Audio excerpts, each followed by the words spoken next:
We're not going to watch the whole thing, but I kind of want to just go to that little part.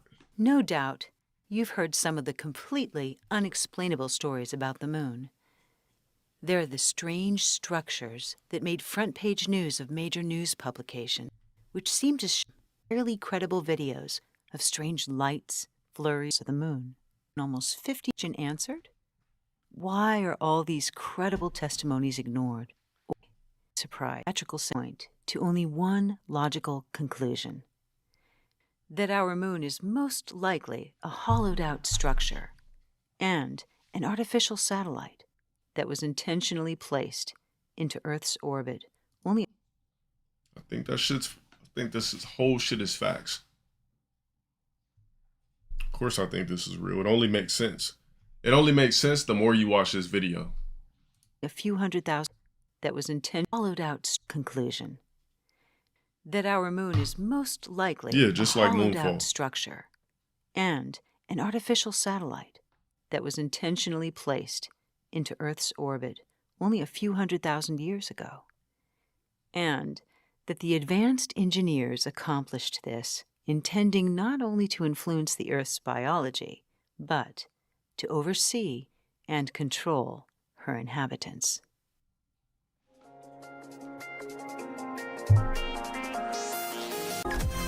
The moon seems as natural as the landscape around us.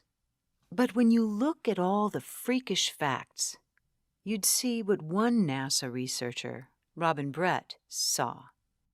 He said, "It seems easier to explain the non-existence of the moon than it does to explain its existence." So then, why is that? For starters, no one can explain why the moon is older than the Earth, and older by millions of years. None of the collision with Earth theories make even a shred of sense. Secondly, if the moon were proportional to the planet it orbits, as other natural satellites are, it would only be 30 miles across. Instead, it's not double, not triple, but over 72 times larger, at 2,160 miles across. You sit over here watching facts and still talking about it's nonsense. Bro, we gonna have to 80,000 this dude. Didn't already 80,000 this dude?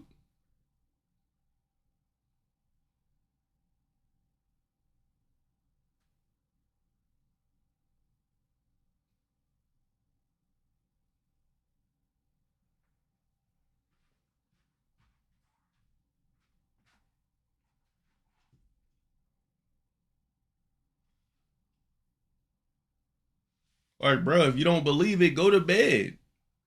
Get you some fucking Chips Ahoy cookies, dip it in some milk, and have a good night.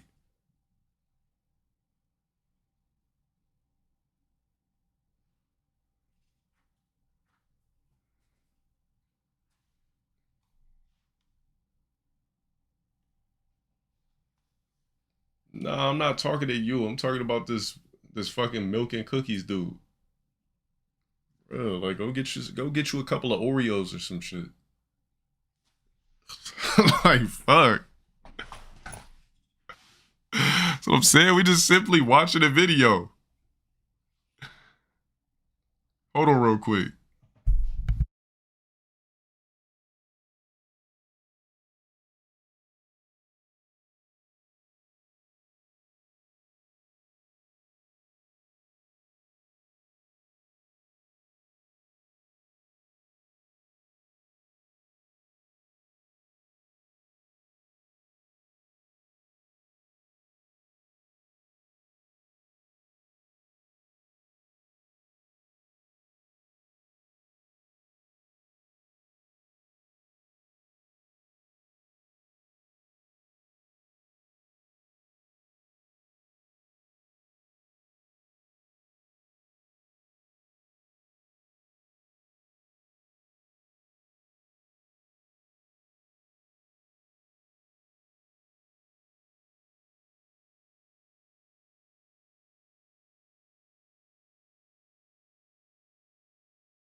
No other known natural satellites are a quarter of the size of the planet that they orbit. Then there are the craters. The varying diameters of the craters reveal impacts of varying size and force. Here's the creepy They shit, should have watch. created a variety of depth, but instead, the craters all have the same depth. And when astronauts attempted to drill into the craters, they were barely able to penetrate the surface. They also discovered processed metals like brass, mica, and pure titanium, which are So every crater on the moon is the same depth. The shit is a mega structure. That's what our moon is. It's a mega structure. It's not an actual moon. It's a satellite. It's a mega structure. It's hollow. not naturally occurring elements. They are created and used for architectural design. Wait, pay attention. They are and pure titanium. They also discovered processed metals like brass, mica, and pure titanium, which are not naturally occurring elements. They are created and used for architectural design. So when they drilled, the metals that popped up when they tried to drill is shit that's only used for industrial when you're trying to build things. These weren't natural metals. Where it really gets strange, though, is when you examine the mathematical and geometrical relationship between the sun. Okay, here's the part that's gonna fuck you up. This is where I really wanted you guys to see. The mathematics. Because there are people here that try to deny the mathematics and say that maybe this shit is by chance. No, it's not. Is when you examine the mathematical and geometrical relationship between the sun, moon, and earth, which are so freakishly precise they defy all odds of randomness, with nothing like it in any other known planetary system. For example, the sun is exactly 400 times bigger than the moon, and it's almost 400 times the distance away. But that's just the beginning. There are the coincidences around the numbers 366, for the numbers 1092, 6. Hold on. I wish that shit would just hold on. The Earth turns 366 times when it orbits the sun. It's 366% measurement of the moon at its poles. The moon orbits the Earth 366 times every 10,000 days.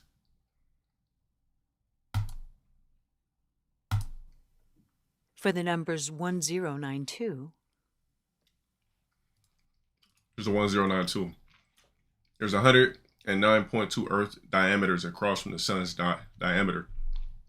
At its farthest point, there are 109.2 diameters between the Earth and the sun. The circumference of the moon is 109.2 kilometers.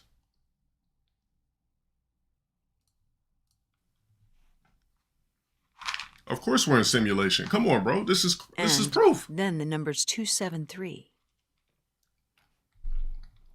The moon's polar circumference is 27.3% the same as Earth.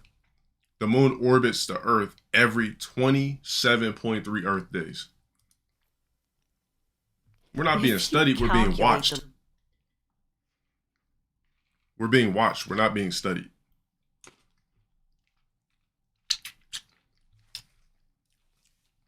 What do you need to study about humans? We're dumb. The likelihood of this kind of precision in a random creation, the number would be so small it wouldn't fit on the screen. One of the strangest things about the moon is something that we don't even give a second thought. Something called tidal lock. Frankly, the scientific definition makes it sound very natural. Tidal lock is simply that the moon's rotation exactly matches its orbit. In short, this means against all natural laws, the same side of the moon always faces the planet. Facts. So our moon is the only moon that is tidal locked to our planet. Every other moon that orbits a different planet, it spins. You can see the back, the side, everything. Our moon makes it to where we can never see the back side of the moon. We can only see the front side of the moon at all times, which is why when you see the big moon and you always notice the same craters that look like continents or some shit like that, it's in tidal lock. We're the only planet in the solar system with a moon that has tidal lock. And our moon is a megastructure. From ever seeing the back half of our moon, also known as the dark side of the moon. Explore the universe. With very few exceptions, everything spins, including Earth, whose rotation should be throwing the moon into a furious counterspin. Instead, somehow, our moon is literally like an all-watching eye that never ceases surveillance of the planet to which it's bound. It's a megastructure. It's a base. Every astronomer knows it's a 1 in a trillion chance that a planet's moon would appear exactly the same size as its sun during an eclipse. And, by the way, if you view a full eclipse from space, you'll see this. Look familiar? Look how creepy that shit is. If you view an eclipse from space, that shit is an eyeball.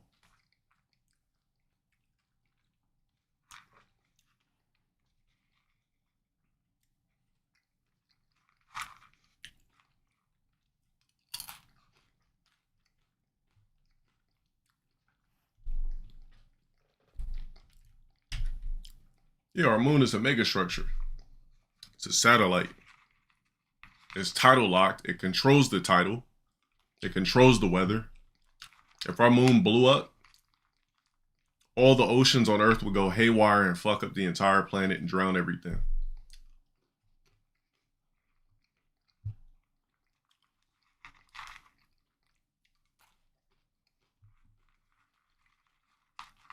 What am I eating?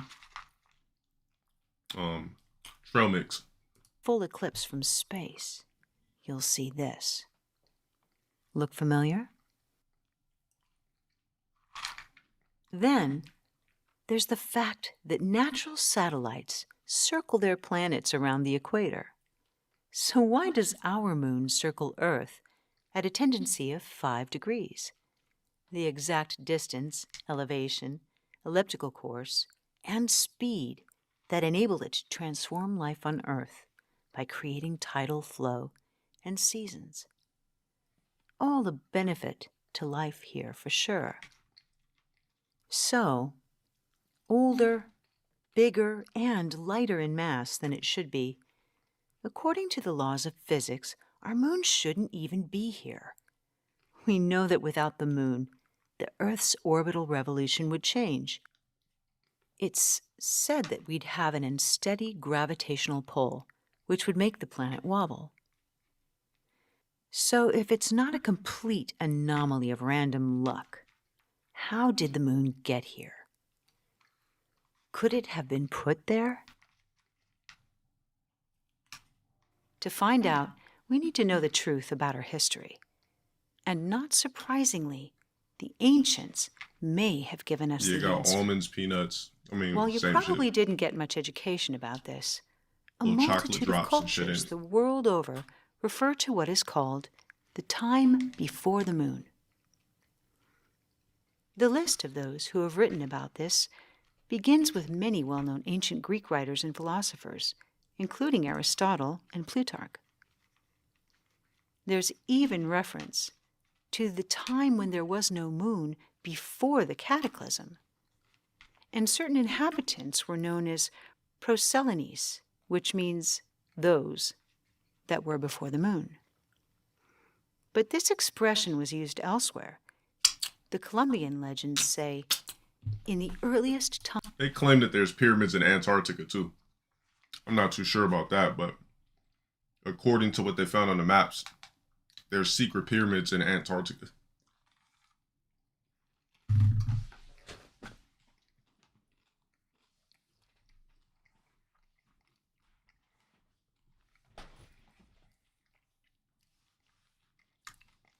So many secrets we'll never unlock. We're not supposed to. You know what we're supposed to do? Live basic ass whack simulated lives. Like good little creations. While the megastructure, aka the moon, monitors our planet. Like we're good little worker ants. Yeah, all the pyramids align with star systems. Even the ones in Mexico. How do we be different? You can't. We're stuck in simulation. There's nothing you can do.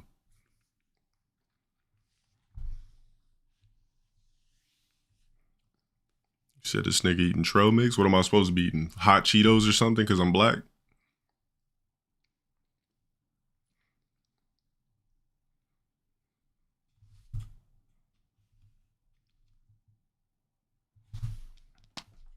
The only way to break free from even the slightest form of simulation is to be rich. That's it. Because how else, without extreme revenue, how do you break simulation? You can't. Because if you work a job, let's just say if you work a job right now making $130,000 a year, you like your 9 to 5. Your 9 to 5 is your dream job, but at the end of the day, it's still a 9 to 5. So here's the way your day works. Here's how fucked up and trapped are you in the simulation. So let's just say you work a full-time job. So there's 24 hours in a day. 9 of those hours you're at work. 9 of those hours you're supposed to sleep. That's 19 hours. So what are you supposed to do with the rest? And then what you do is you do that 5 days out the week. Stuck in simulation 5 days out the week. Well, you're actually stuck in simulation 7 days out the week.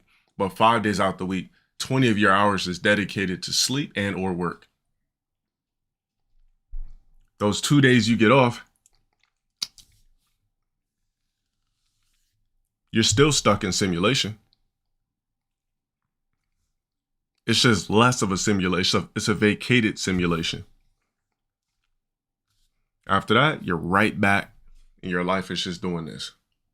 Now, technically, the only way to break that, unfortunately, is to be rich, because now you have the power to choose how you want your life to be simulated, just not as simulated.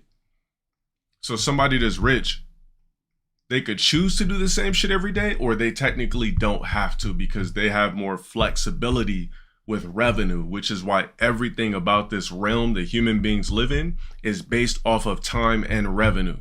So when I say that, I'm not trying to be funny.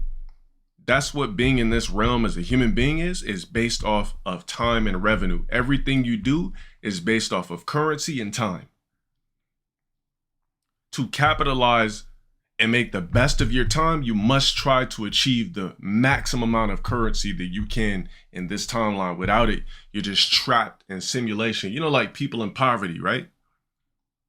You know how people in poverty be like, man, I can't leave the hood. I'm trying to escape the hood. Like, damn, man, I want to leave the hood one day. The reason why they can't escape the hood is because they don't have the revenue to break that simulation. Advice for teens: try to get as much money as you can legally, as fast as you can. Because as the world moves a little bit faster, everybody realizes there's no proof, but since COVID, definitely the world has moved a lot faster. This shit seems like it's spinning a lot faster.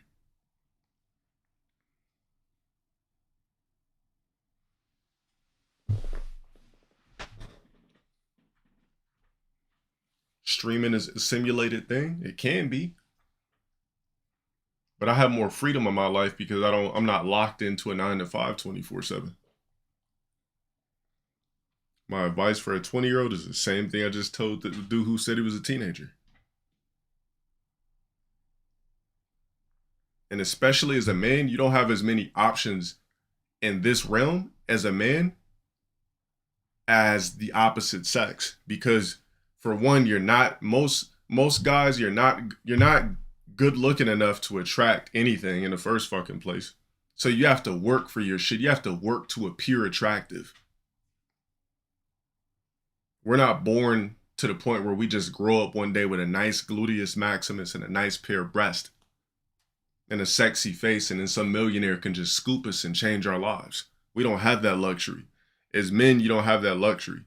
As men, you're only as important as your wealth. You're only as important as what you bring to the fucking table. So it's even more important as a guy, time and revenue, than anything. It's more important than anything.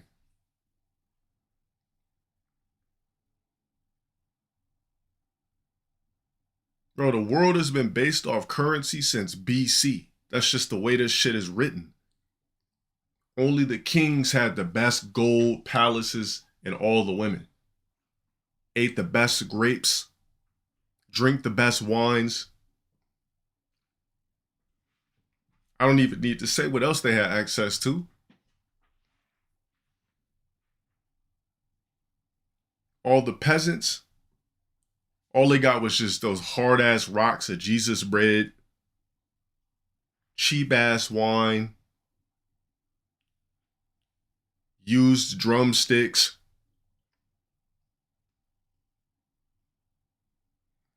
had unattractive wives, everything.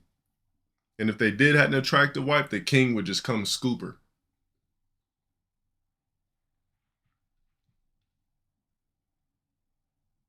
Just catch you at a rally. The king would just look like, I want her. And your wife would be like, did you just say me, king? And your husband's just right there. And your husband can't say nothing. Yes, I want her. Guards, bring up the beautiful. There's nothing you could do about it. Same thing as right now. If somebody popular with actual real fame slid in your girl's DMs right now, they can steal her. The same way that a king could steal somebody's wife in BC days and in medieval days and any of those days.